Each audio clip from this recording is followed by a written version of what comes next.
Alright, so I know I've pretty much documented all the stuff we've done with the engine, the carburetor, the ignition, and all that good stuff here. But I've never really shown you guys the car that all this stuff went in. It's an 85 4i foxbody GT car that I pulled out of the weeds about 4 years ago. And the car had the cage and everything in it. 8-point or 10-point Molly cage. Subframe connectors, AJE suspension in the front, and baseline suspension in the back. Just a quick look at the interior of the car, how everything's mounted in here and stuff. CO2 bottle to run all that, package tray, the rear seat's gone. Car was in really rough shape, so everything had to be taken apart and replumbed, rewired, all of that. Body is still kind of rough. If you can see, there's lots of scratches. There's even a rust hole in the roof on the other side. See if I can get a shot of underneath. Show you the baseline rear suspension setup underneath there. Relocates the upper control arms. It's got their full package on it.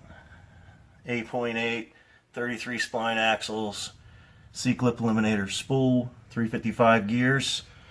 It's got the big Aeromotive Pro pump with the dash 12 inlet outlet on there, and Stroud launcher, chute, SOS wing, and battery relocation, all that good stuff. 10-gallon fuel cell in the back. And if you're wondering what those levers up there are, right there, those are actually, the one on the left is the parachute, the one on the right is for my cutoff switch, so I can either run my cutoff switch back here in the back of the car, or if I'm sitting in the lanes and I forgot that I turned it off, I can just use that lever on the right.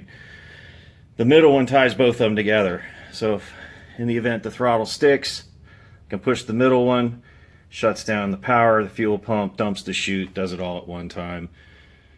Just a safety thing I came up with.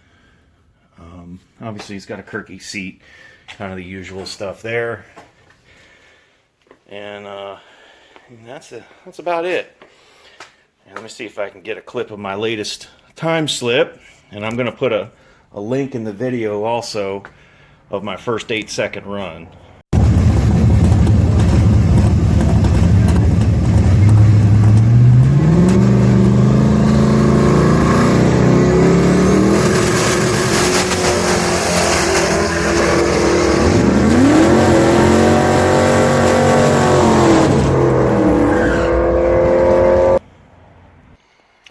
And so here we are. That's my 2 8-second runs from the other night.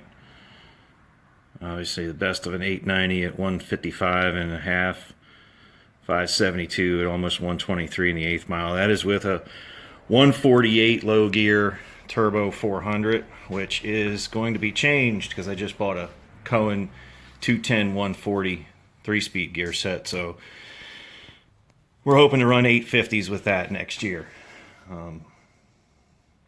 You know, when you start looking at a car like this, and I don't understand the guys that want to do these cheapo builds with the sloppy stuff, and they're being sloppy on purpose, I guess for a grudge thing.